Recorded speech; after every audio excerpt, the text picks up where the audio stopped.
Katamtaman na panahon ni Iral sa buong bahagi ng Luzon hanggang South Luzon. Kaya lang magiging mas paulan naman ang ilang bahagi sa Mindanao, bunsod pa rin ng external trough at embedded na ng Intertropical Convergence Zone. Kasabay na magiging makulimlim ang ilang bahagi sa Eastern Visayas at kanluran ng Palawan area. Isolated at localized thunderstorms iiral sa bahagi ng Central Luzon at ilang bahagi kasama na ang Calabarzon at Metro Manila. Mostly mararamdaman yan sa hapon o sa gabi, pero alinsangan tuloy pa rin. Binabantay ang convergence sa bahagi pa rin ng silangan ng Mindanao ay bumaba rin lalo ang tsansa. Kaya ang forecast na posible nitong paglakas na natiling napakaliit at napakababa.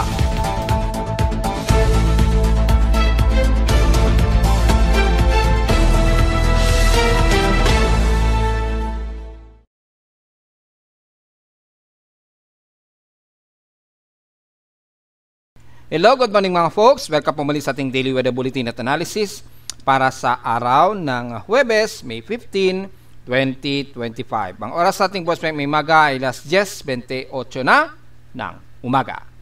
Patuloy ang mga ilang localized thunderstorms ngayon at base sa ating lightning detection system, meron tayong at least 87 lightning strikes as of 10:27 AM dito sa bahagi pa rin ng Hilagang Silangan ng Luzon. Makikita natin sa may bandang Santa Ana, Cagayan, itang bahagi ng Kasiguran at Isabela, may mga ilang pagkulog at pagkilat at nakikitaan natin dito. Ibig sabihin, nakakaranas sila ng mga kalat-katapag ulan na may pagkilat ngayon. At base na rin yan sa ating forecast kagabi na pinost natin sa Facebook page. At nakikita natin yung accuracy ng forecast. Kaya lang, gaya ng ating sinasabi, ay mas manipis na lamang ito gaya nung nakarang araw. Dahil yung ating frontal system dito sa hilagang bahagi ng Luzon ay manipis na lamang ito. So may mga ilang water vapor sa silangan ng bansa, especially pa rin sa may bandang Quezon Province at ilang bahagi ng Bicol Region. So importante ang payong para sa mga isolated rain showers, bukod na rin sa magiging tindig sikat din ng araw dahil katamtaman ang magiging lagay ng panahon pa rin natin despite of forecast.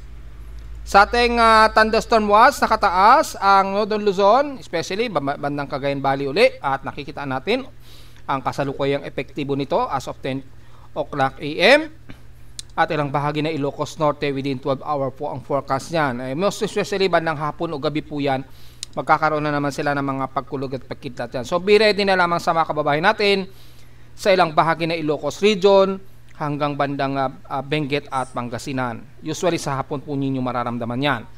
Sa may Visayas naman, naka-issue din ang thunderstorm watch sa lalo na sa kanluran ng bansa, kasama ang Palawan at West portion sa Visayas. At makikita na yan sa kabahagi ng Araceli, Batarasa at Balabakyan sa Palawan at Brooks Point within the next 30 minutes to an hour daw according dito sa data feed. So lahat yan may naranasan yan, kabilang na ang ilang bahagi ng Puerto Princesa. So 1 to 2 hours po ang effectivity ng forecast. So maaring magbago yan, kabilang na ang West portions ng Panay Island at Negros Region yan.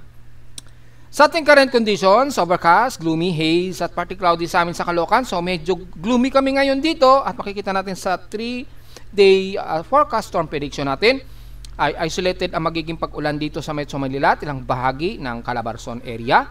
Yan, pero asahan ang localized thunderstorms pa rin ha. So expected dyan hanggang bukas yan ng Biyernes. Sa lowest temperature na itala na weather station, kahapon pa ito ng 4:34 PM dahil yun ang pinakamababang na itala. Nakapagtala ng 26.6 degrees Celsius na lowest temperature.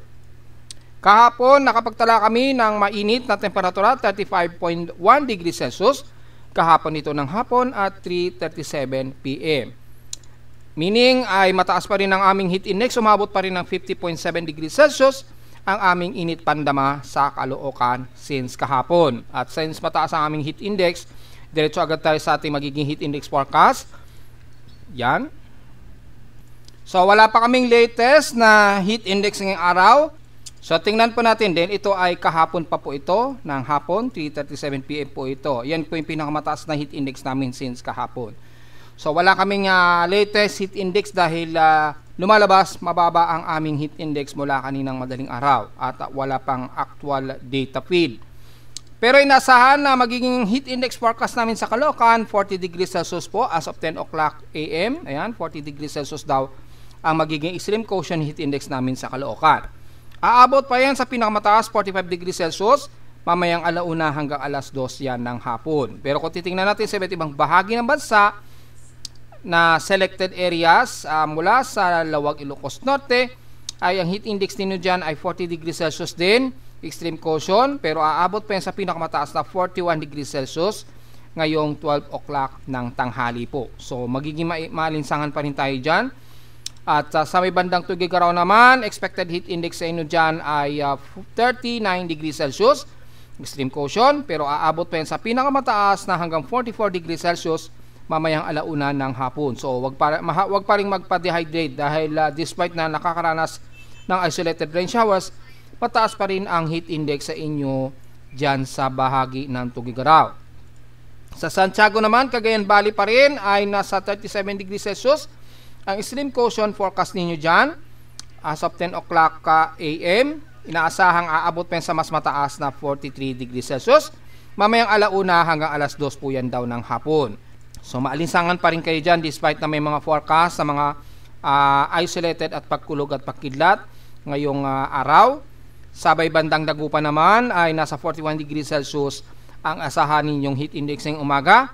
Pero maya-maya ay aabot pa sa pinakamataas hanggang 44 degrees Celsius ngayong tanghali, 12 o'clock hanggang alauna yan ng hapon. So wag pa rin masyado magbibilad. Sa Central Luzon, especially sa may Tadlac, yan ay in-expect na heat index sa inyo dyan, 41 degrees Celsius. Pero maya-maya mas tataas pa yan hanggang 43 degrees Celsius ngayong 11 hanggang 12 o'clock yan ng tanghali. So mainit pa rin. Sa bahagi naman ng Batangas area, ang magiging heat index ninyo ngayon dyan ay 43 degrees Celsius po ngayong umaga. So nasa heat danger po kayo, kaya wag masyadong magbibilad at uminom ng maraming tubig dahil expected mas maalinsangan sa inyo dyan at mataas ang hot humid. Pero mas tataas pa yan maya-maya hanggang 45 degrees Celsius ngayong 11 o'clock hanggang 12 o'clock ng tanghali. So iwas po sa dehydration po. Mas mainit kayo ngayon dyan. Sa bahagi naman ng San Jose, Occidental Mindoro hanggang 43 degrees Celsius ngayong umaga ang forecast heat index sa inyo dyan. Pero mas tataas pa yan maya-maya starting 11 o'clock hanggang alauna ng hapon, aabot sa 45 degrees Celsius ang magiging heat index. So danger po ang inyong heat index dyan, napakataas. Iwasan din po magpa-dehydrate despite na ang mga localized thunderstorms ay nataas ang forecast sa inyo. Sa Cebu naman, 41 degrees Celsius ang heat index sa inyo dyan. So medyo maalinsangan din kayo dyan. At tataas pa yan hanggang 43 degrees Celsius ngayong 11 o'clock. Tuloy-tuloy yan hanggang mamayang alauna ng hapon. So mataas ang heat index sa inyo sa Cebu. Iwasan po natin mag-dehydrate din. At sa bahagi naman ng Mindanao at sa Davao City ay 36 degrees Celsius ang inyong heat index ngayon dyan. Pero mas tataas pa yan hanggang 38 degrees Celsius ngayong 11 o'clock AM po yan. So mababa naman at hindi naman umaabot sa 40 degrees Celsius. Pero at least mataas ang humid sa inyo dyan. Pero mamayang hapon kasi mataas ang forecast na uulanin ang halos buong Davao region. So importante ngayon ang payong. Sa Zamboanga Peninsula naman ay 35 degrees Celsius ang aabutin sa inyo. Extreme quotient yan. Pero mas tataas pa yan mula 11 o'clock. Tuloy-tuloy yan hanggang alas 4 ng hapon na magme-maintain sa 37 degrees Celsius daw ang expected highest heat index sa inyo dyan. So sa buong 7 days ay mukhang pinakamataas lang naaabot ng 40 degrees Celsius sa inyo. Mga May 17 po at May 18. And then the rest, below 40 siya. Mga 38.9 yan. Mga 38 degrees Celsius pababa na. So mga May 17 at May 18 po. Ibig sabihin, this weekend, Sabado at Linggo, ay magiging mas mataas ang inyong heat index. Aabot ng 40 degrees Celsius at sa Linggo naman, aabot ng halos 40.4 degrees Celsius ang magiging heat index ninyo this weekend. So yun lamang ang magiging mataas sa inyo sa Zamboanga. Pero the rest, puro below 40 degrees Celsius. Bagamat medyo comfortable na yan na maituturing pero extreme quotient pa rin. So importanteng payong, lalo na't magiging mas maulan ngayon sa inyo sa Mindanao area. Kung tatabi naman natin sa PX Extremes in past 24 hours, ang Mindoro sa San Jose, Occidental Mindoro, pumitik ng 37.1 degrees Celsius. Ang grabing init sa kanila. Ayan, napakataas po. 37.1 degrees Celsius highest heat index sa kanila. So, napaka-alinsangan sa kanila sa bandang Mindoro. Sa Baguio City, stationary, 17 degrees Celsius lamang ang lowest. So, stationary. At sa Inulan naman ang hinatuan, nakaranas ng 42 mm na total rainfall. Sa amin kahapon sa Caloocan, 18 mm ang aming inulan. Kahapon, mga bandang hapon na po ito. Nakaranas kami ng at least light to moderate showers at umabot ng minsang heavy rain. Pero mostly light to moderate showers po. So mga katamtaman ang naging pag-ulan sa amin sa Caloocan kahapon.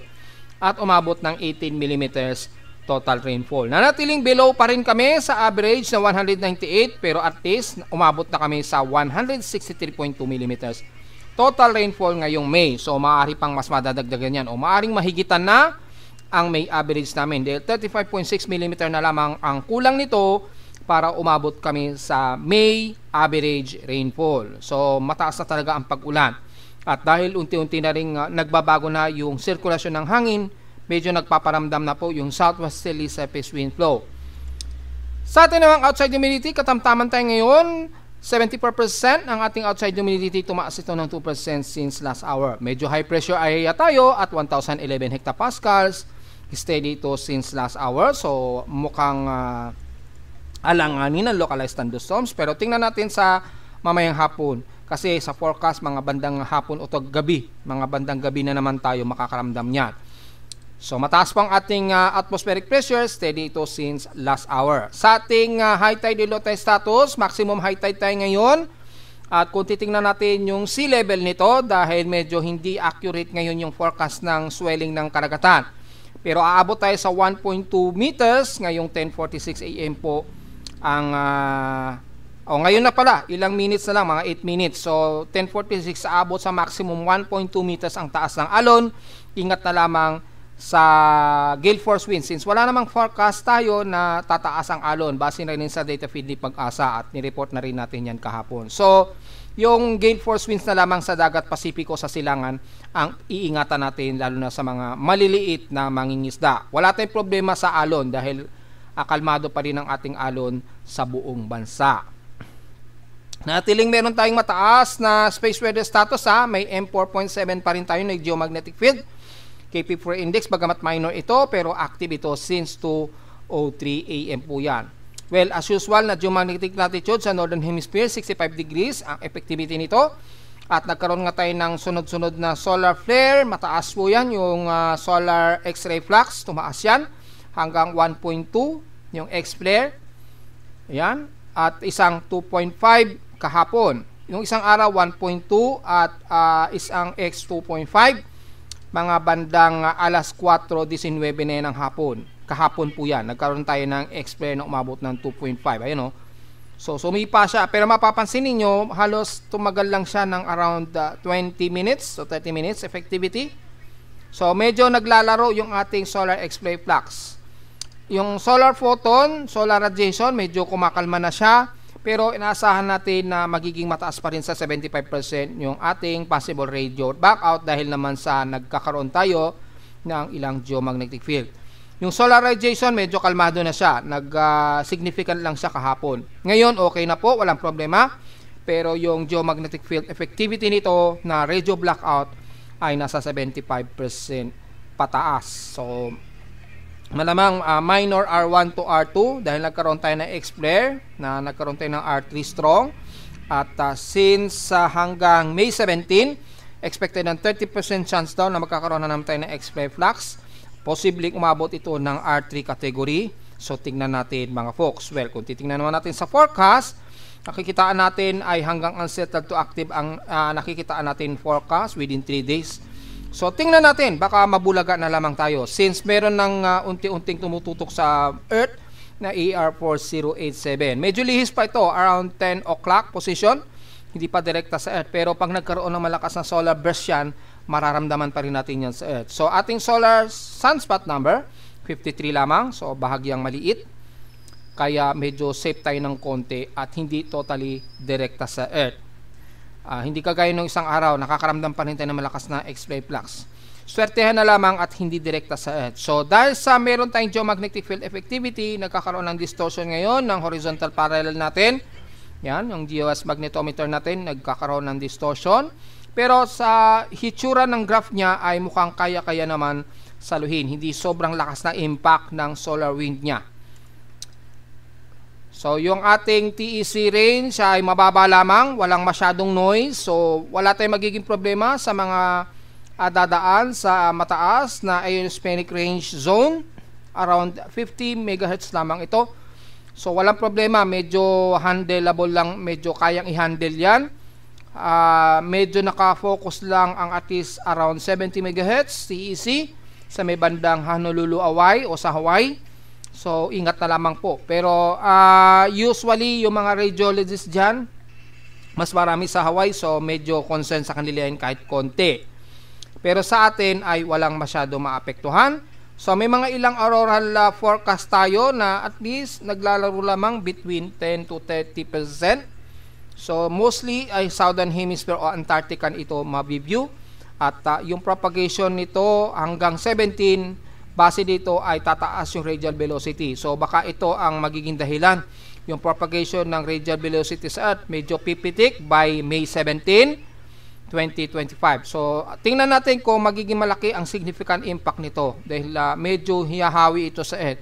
Yung AR4087 kasi, 4087 ba? Double check natin. Yan, 4087 ay mukhang magpaparamdam yung significant burst niya. Kaya nagkakaroon tayo ng posibleng radial velocity by May 17. Hopefully, hindi yan mangyari. Kasi yung propagation niya medyo lihis sa Earth ng konti pero ramdam yung ilang paghawi ng solar wind sa kanya. Yan medyo sapul ng konti ang Earth. So, tingnan natin by May 17 po ha. So, may mga ilang D-region absorption bagamat mababa. Poor lamang tayo sa HF conditions sa gabi. 10 to 12 meters lamang ang effectivity. So, malinaw po yan mga folks ha. Samantala sa almanac, sumikat ang haring araw kaninang 5:28 AM at inasang lulubog ito mamayang 6:16 PM. At ang ating 94% illuminated na lamang waning gibbous. So medyo maliwanag pa yan. Kagabi, ang ganda ng sinag ng buwan kagabi. Medyo clear skies kami sa Caloocan kagabi.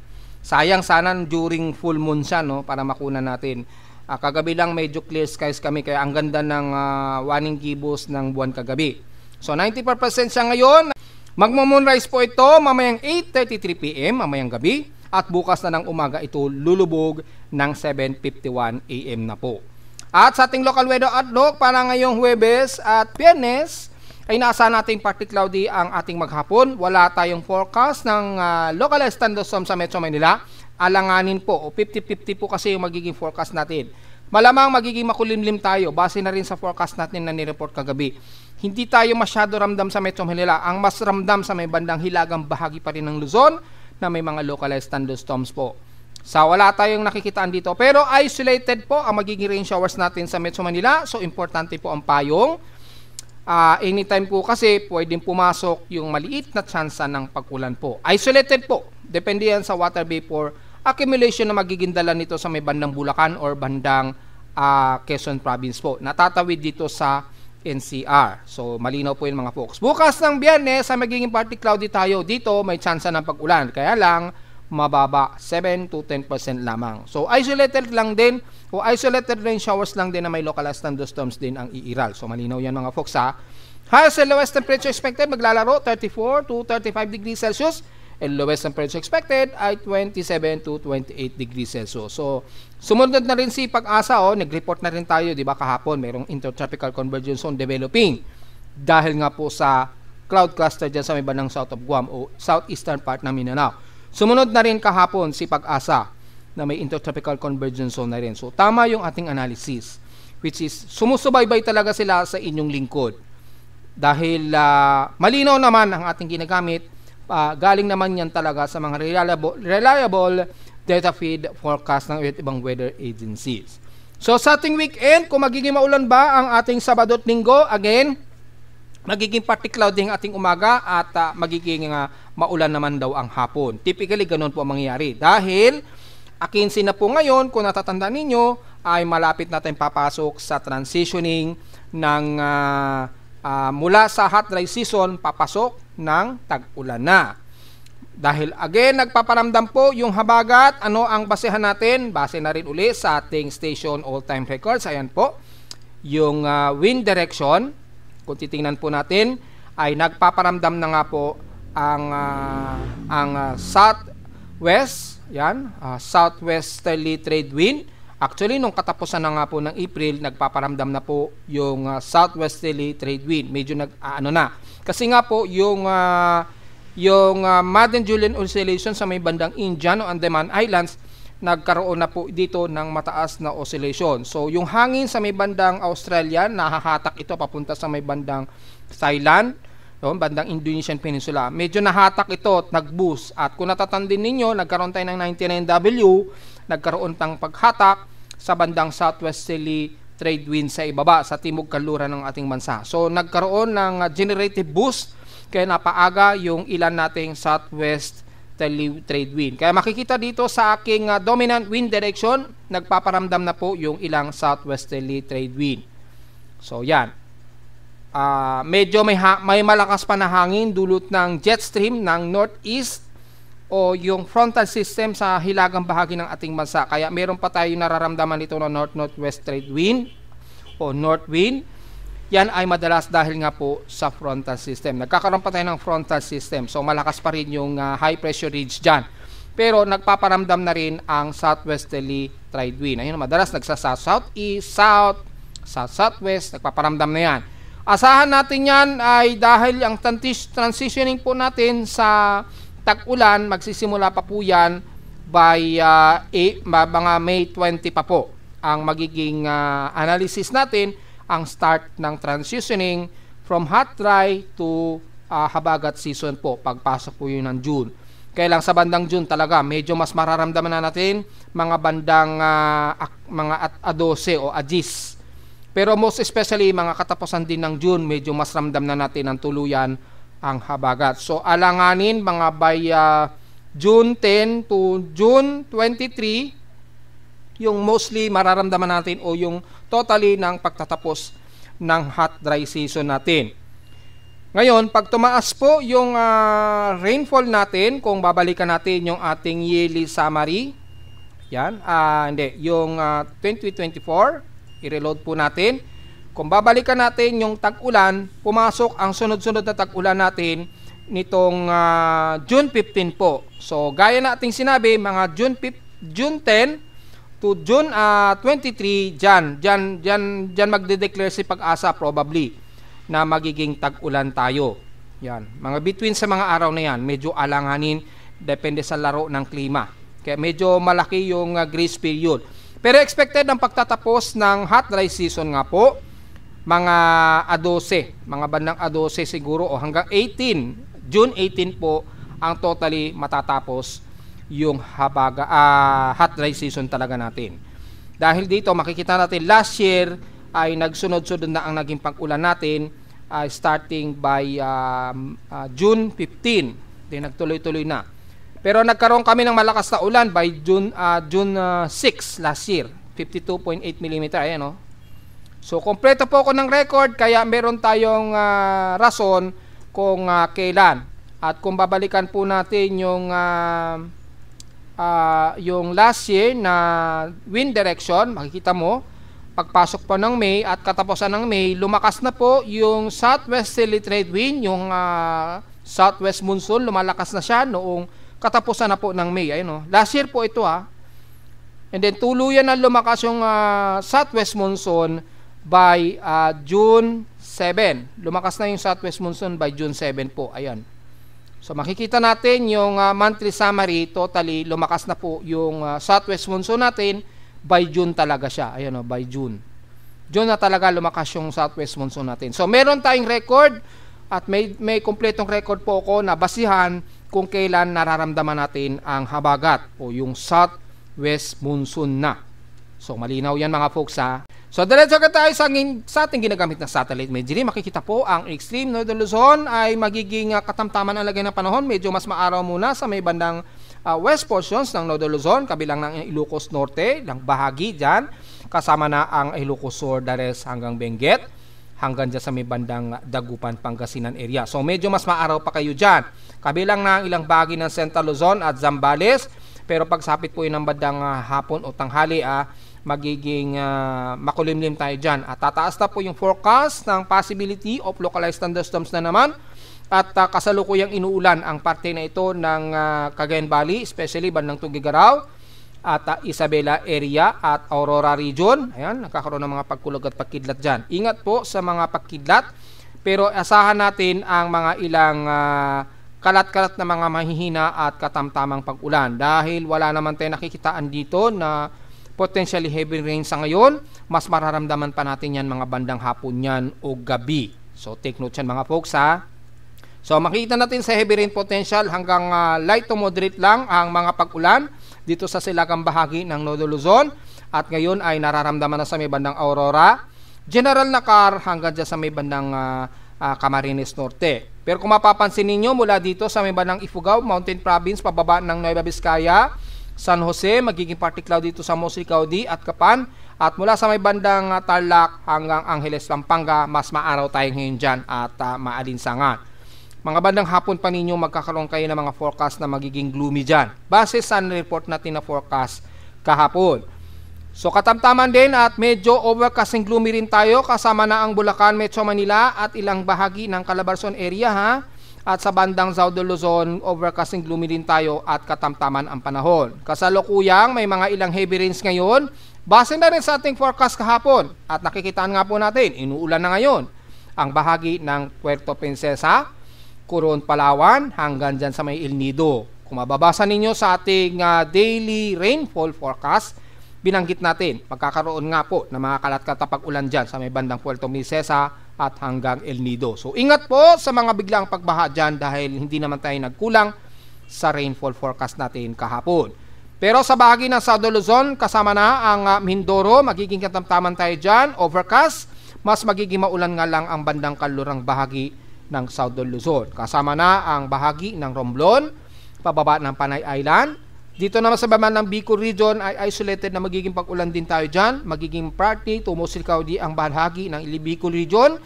So medyo prepare din magdala po ng payong dahil sa bukod sa magiging mas maaraw muna kayo dyan ngayong umaga tanghali, magiging maulan din ang inyong darating na hapon. Isolated lamang ito ha, hindi kagaya ng mga nakarang araw. Magiging maulap din at isolated din, pero mga ilang moderate rain showers ang mararamdaman sa kanluran ng Panay Island at Negros region. Ayan, nakikita na nga natin, magiging mas maulap ang bahagi ng Aklan, Antique, and the rest ng Iloilo.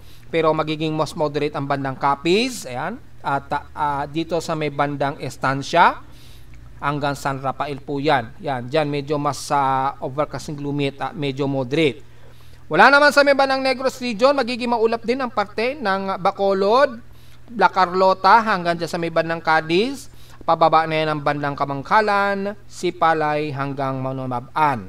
So magiging partly cloudy at isolated ang mga mahina at katamtamang pag-ulan. Wala tayong nakikitaan sa ngayon na heavy rain potential sa buong Negros region. Ingat na lamang sa mga isolated rain showers pagsapit po ng hapon o gabi dahil medyo mataas ang magiging forecast ninyo ng mga isolated rain showers dyan. So magiging mas madalas makulimlim tayo, ganon din sa bahagi ng Metro Manila. So magkakaroon din ng mga isolated rain showers sa katimugang bahagi ng Cebu City, kasama na siyempre ang Siquijor at sa Dumaguete sa parting Negros Oriental po ha. So mga isolated lang naman ang magiging pag-ulan ngayon sa inyong sa central bahagi ng Visayas at eastern portions ng Visayas. Puro overcasting gloomy tayo ngayon dyan, kasama na ang Leyte at Eastern Samar. Overcast tayo dyan, so magiging mas katamtaman pero may mga katamtaman din na mga pag-ulan sa inyo dyan sa buong Visayas area. Pagdating naman sa Mindanao, well, kasalukuyang nagkakaroon ng heavy rain showers sa Surigao del Norte, kasama na lalo sa bahagi ng Siargao. Yan, asahan din ng Dinagat Islands ha. And the rest ng Agusan del Norte, kasama na ang Surigao del Sur hanggang dyan sa area. Kasama na Agusan del Norte, Agusan del Sur, Surigao del Sur, magiging maulan sa inyo dyan. Kasama na ang Hinatuan, Bislig, pababa na yan ng Davao Oriental po. So magiging maulap ang Davao de Oro, ang Compostela Valley, o the rest ng Caraga magiging mas maulan kayo ngayon dyan. So expected po magiging mas maulan po ang Mindanao area gaya ng ating forecast kahapon ha. So importante po ang payong at watch out sa biglaang flash floods po. Huwag sana magkaroon ng mga pagguho ng lupa. Magiging katamtaman pero magiging very gloomy rin ang parte ng Davao Region lalo na mamayang hapon po be ready sa mga moderate and heavy rain showers po sa may bandang Davao Region po yan.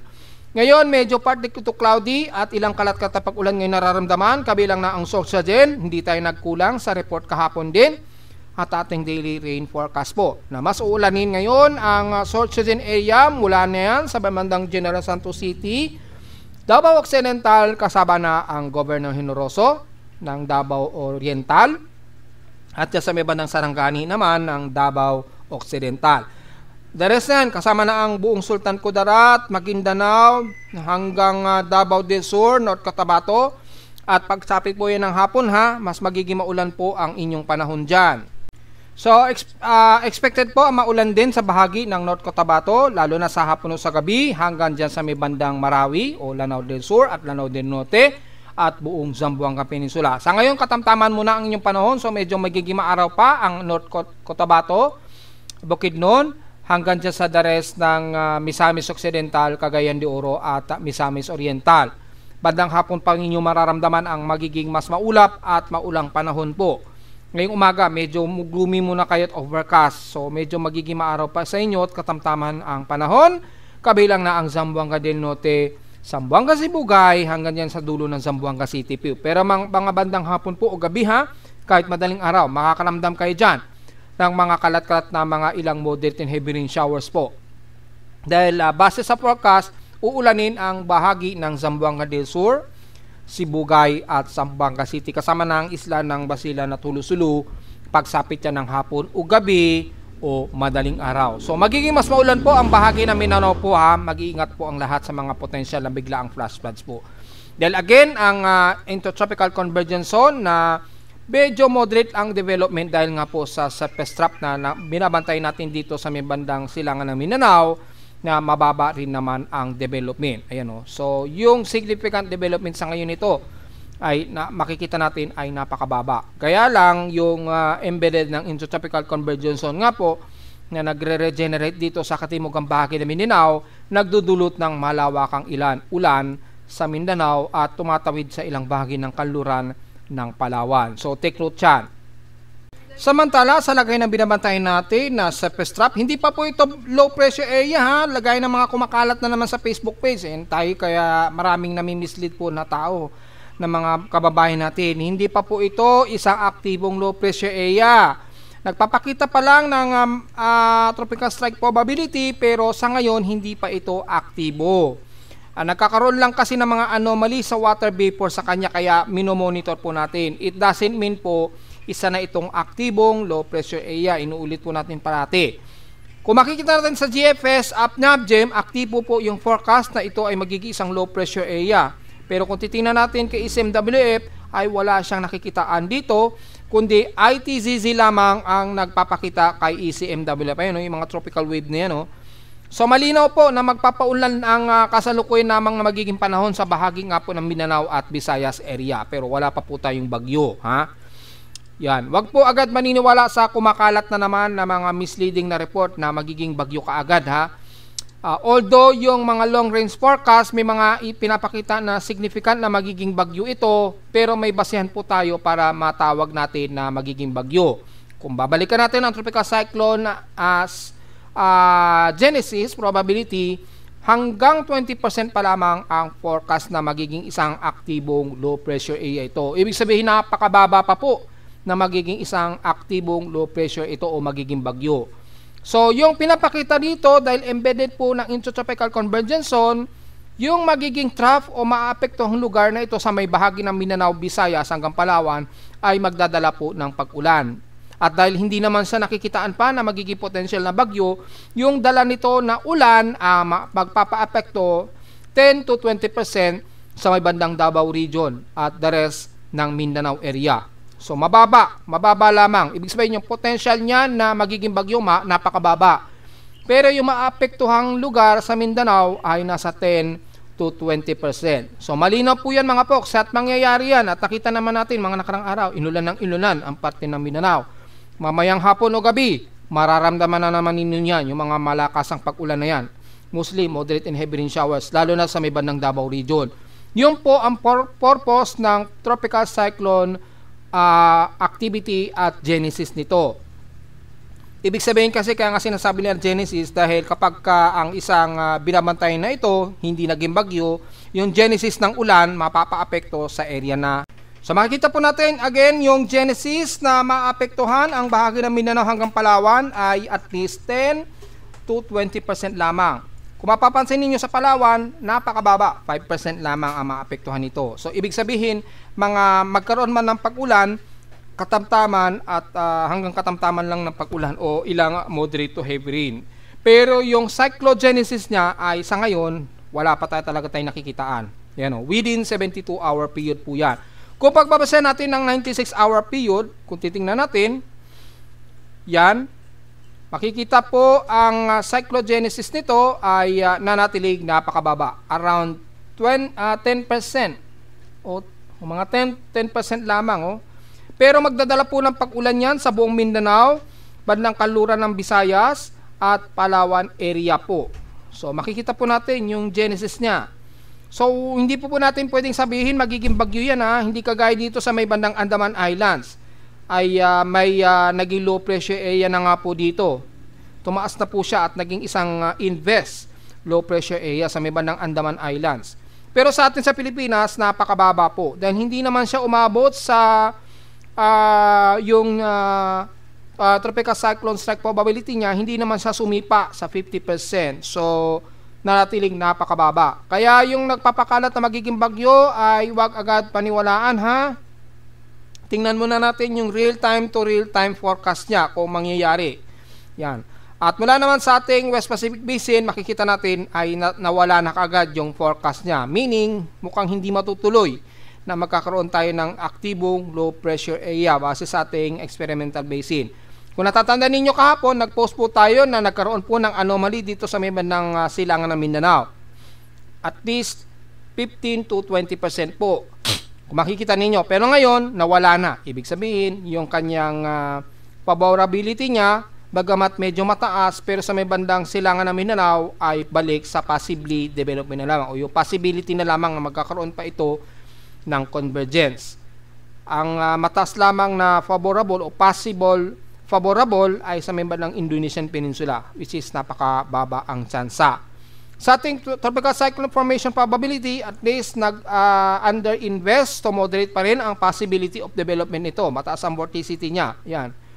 Pero yung convergence, napakahina po. So, malabo na magkakaroon ng upward low convection kapag ganito po ang sitwasyon.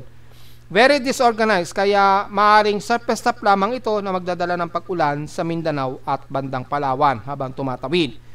Dahil kung pagbabasan natin yung probability horizontal anomaly, ganon din, napakababa rin o yung mahina lamang yung horizontal shear niya, yung pag-circulate ng hangin habang tinutulak ng vertical wind shear.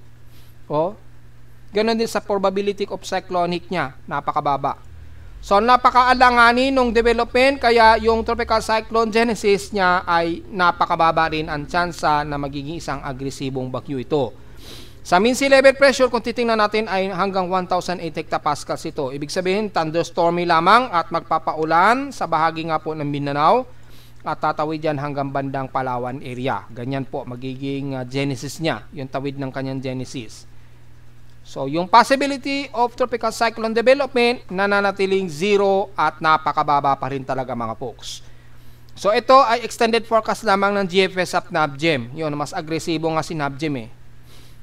Pero mapapansin ninyo ay hindi nagpapakita kay ECMWF. Ibig sabihin lamang nito ay wala pa tayong masasabi o significant na magiging agresibong bagyo man ito o invest sa ngayon ha.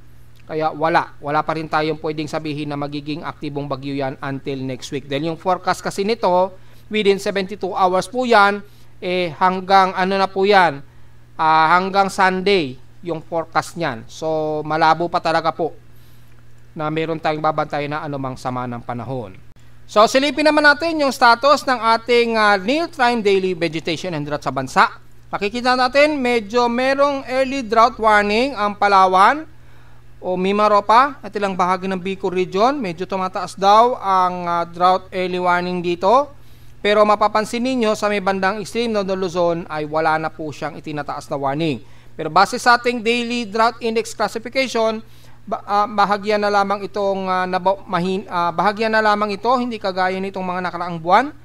Ngayon medyo mahina na siya, around 500, so at least mga ilang moderate na lamang yung mataas na drought index, kasama na ang parte ng Zambales at ilang bahagi ng Cagayan, yan region. Medyo tumataas dito sa may bandang dulo ng Calabarzon, sa may bandang Laguna, Batangas area ito, at sa Quezon Province bandang Atimunan, yan Quezon. Yan. And the rest naman sa may bandang kanluran ng bansa, mababa pa naman at walang significant. Pero sa ating monthly drought index stock classification ay medyo moderate pa ang parte ng Central Luzon at Cagayan Valley. At least moderate na lamang siya. Hindi na ganun katindi o kataas. So medyo nagmo-moderate pa sa may bandang Central Luzon. Well, dahil nga po sa naging hot drive, naramdam pa rin natin yung mataas na alinsangan sa Central Luzon at bandang Cagayan Valley, kaya medyo tumataas pa rin ng bahagya yung drought classification dyan. At tumataas na rin silang bahagi ng Quezon Province at Calabarzon, medyo tumataas na rin dyan. At yung pag-ulan medyo dumadami na rin sa may bandang Luzon, pero mas mataas sa may bandang kasama ang Metro Manila, dyan sa may bandang katimugan ng Mindoro, medyo mataas na rin. Sa may bandang Visayas, bandang Panay Island, dito sa malapit siguro sa Antique, yung area. At sa may bandang Mindanao naman, sa may bandang East portion sa Mindanao, sa may bandang Surigao del Sur, medyo mataas din. Moderate to high. So yun po yung forecast. Dahil yung daily rainfall ay mataas sa may bandang Dagupan o Pangasinan. Well, dahil na rin sa mga nakaraang sunod-sunod na mga localized thunderstorms yan since May 13, 2025 po yan yung forecast. Yung real-time na naging pag-ulan. Pero nanatiling below normal pa rin ang total rainfall sa Luzon at Mindanao. Bahagyan tumataas na sa may bandang Kanluran. Yan mapapansin niyo sa may bandang Kanluran. So, yung climate changes ng pagpasok ng habagat, bahagyang nagpaparamdam na dito sa Kanluran na. So, yun po yung pinaka-significant analysis natin so far.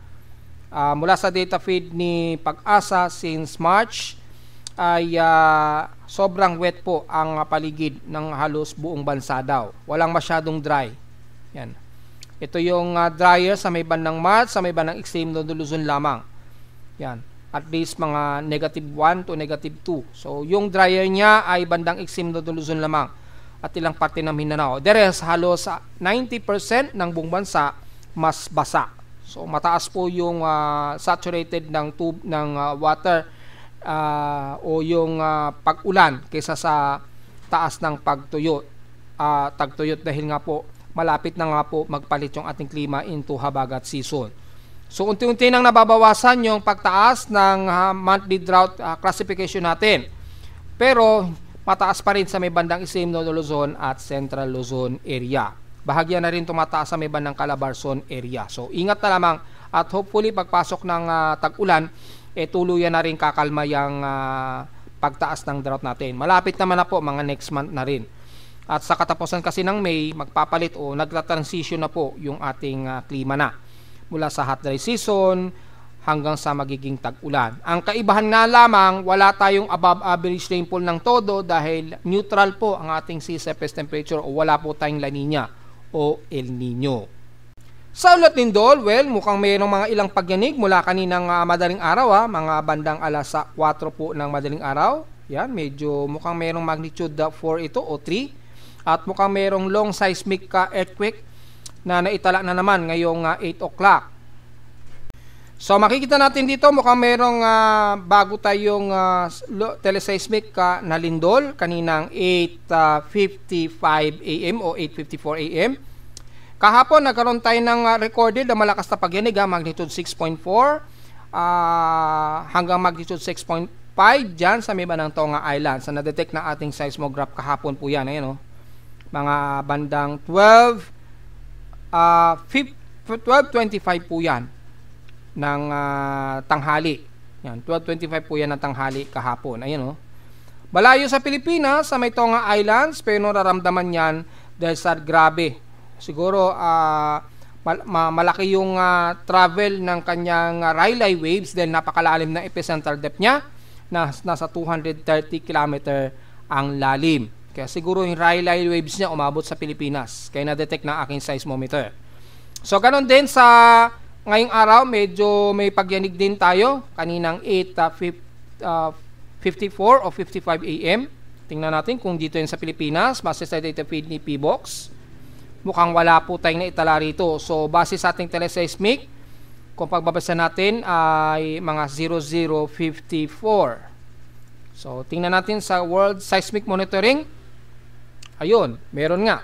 Sa may bandang Kapulyan, Barat Daya, Indonesia. Magnitude 5.9 po ito na may lalim na 467.9 km. So, malakas din yung naging Rayleigh waves na na-detect sa amin sa Caloocan. So, na-detect. Dahil sa sobrang lalim ng epicentral depth niya, 467.9 km. So, naging malawak yung Rayleigh waves niya, kaya umabot sa amin sa Metro Manila. Malamang sa mga seismometer ng Taiwan at Japan, na-detect din yan. Dahil napakalalim ng epicentral depth niya. So, naging wide to o malawakan yung pag-travel ng Rayleigh waves niya. Pero dahil napakalalim, ay mababa ang tsansa ng tsunami warning dyan sa area na yan. At ramdam ang intensity 4 na lindol sa may bandang Liopa o bandang Ikwaki. Dyan sa may bandang halos malapit sa Timor-Leste. O sakop ng Kapalauan, Barat Daya, Indonesia pa rin. Sakop pa rin ito ng Indonesian Peninsula. So, yun po yung na-detect siguro nito ng aking seismometer kanina. At wala naman tayong na-detect na ilang mga paghinig. Pero kaninang 4:25 AM sa Pilipinas, malamang magnitude 3 yan. Silipin natin dito. Mga 4:25. Ayun, dito sa may bandang southeast ng Dinalungan, Aurora. Magnitude 3.6 lang naman ito na may lalim na 13 km depth. At dahil mababaw-babaw po yung epicentral depth, na-detect ng aking seismometer sa Caloocan. At dahil yan ang pinakamalapit sa Metro Manila, yung pagyanig yan sa baba ng Aurora, sa Dinalungan, ay na-detect yan ng aking seismometer. So, magnitude 3.6 yan, base yan sa data feed ni PBOX. Ito po yan. Yan. So, medyo nagkaroon lang siya ng biglaang jolts. So, dyan lang pala yan sa may bandang Dinalungan, Aurora. So, eksakto 4:25 AM nga po. Tumugma naman dito sa ating seismograph reading. Dahil malapit lang siya, eksakto ang oras talaga na lalabas niyan. So, yun lamang. And the rest, wala naman tayong naitala na magnitude 4.0 pataas na mga paghinig, pero marami-rami na kaagad ang cluster ng mga earthquake. So, kung titingnan natin yung spherical earthquake data natin ngayong araw, kung nakakailang total earthquakes na po, sa data feed ni PBOX ngayong araw for May 2025. Aabot na ba ito ng 500 mahigit? Well, kung titingnan natin ay nasa total of 506 total earthquakes na po tayo. So, nangangalahati na. Sakto, ngayong 15, 506 total earthquakes tayo. 484 dito sa magnitude 2.0 pataas. 22 sa magnitude 4.0 pataas. At nanatiling wala tayong naitala na kahit isang magnitude 5.0 pataas. Sana tuloy-tuloy lamang po yan. Pero again, mas lalo tayong magiging mag-ingat, magiging alisto po, the more na mas kalmado po yung mga malalakas na pagyanig. At dahil sa dumadami na naman ang mga pagyanig sa may bandang Mindanao at Southeastern Visayas, mas lalo po tayong mag-iingat. Dahil kung titinan yung cluster ng total earthquakes, nasa 477 na po ang total earthquakes mula dito sa may bandang Visayas at Mindanao. Pero kung total cluster ang pag-uusapan natin, sa may bandang Southeastern Visayas at Mindanao, more than 273 total earthquakes po tayo.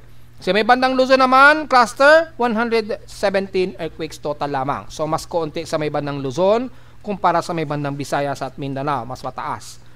Lalo na sa may bandang Mindanao, maabot ng 273, kasama na ang bandang Southeastern ng Visayas yan. Yan ito yung aerial cluster na sakop niyan. So, mas marami po sa may bandang katimugan ng bansa, kaya mag-iingat pa rin po tayo at lalong mas magiging alisto po tayo At para sa magkaroon man ng biglaang malakas na lindol, at least nakapag-prepare pa rin tayo. Kasi again, the more na mas kalmado yung mga pagyanig natin sa Pilipinas, mas lalo po tayo maging handa po at magiging alisto. Kaya posible po na meron nang nade-develop dyan na mas mataas na energy o pressure sa mga tectonic plate natin. Anytime na lalamang, pipitik na lamang yan. So, ganun po yung magiging sistema. At sa may bandang Luzon, magiging concern lang naman natin yung Manila plate natin dito sa may bandang kaluran ng Luzon. Yan, hanggang dyan na yun sa may bandang Batangas. Yan, probably yan yung anytime magkakaroon ng medyo malakas-lakas na paginig. Sa may Mindanao naman, dito sa may silangan ng bandang Surigao hanggang dito sa katimugan ng Davao region yan, mga folks. So, may idea na tayo ha, mga folks. At narito naman ating 3-day weather forecast para sa araw ng Huwebes, May 15, 2025.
At hanggang dito na po ating daily weather bulletin at analysis para sa araw ng Huwebes, May 15, 2025. Huwag mong kalimutan na mag-like, share, subscribe po sa ating YouTube channel at visit lamang anytime sa ating website na www.pimoweather.com para sa iba pang detalye na gusto malaman na hindi natin na-report ngayong umaga. Well, again, hindi pa po functional yung ating air quality ha, so medyo pasensya po muna. Pinipilit natin ma-revive at maayos natin sa lalong madaling panahon. So, visit lamang sa ating website sa gusto malaman ang pinaka-dynamic events mula sa aking reading mismo na aking aparato sa Caloocan at sa data feeds mula sa iba't ibang weather agencies. Maraming salamat po mga folks at magandang araw po sa ating lahat.